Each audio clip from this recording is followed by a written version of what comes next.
We spent the first part of the semester learning about print journalism.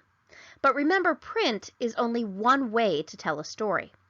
With the continued push for digital journalism, print reporters need to learn at least basic audio and video journalism skills as well. In Chapter 9 of the Harrower textbook, we delve into the wonderful world of broadcast journalism. We'll start with broadcast news and writing for broadcast. We'll also cover audio and video news reporting.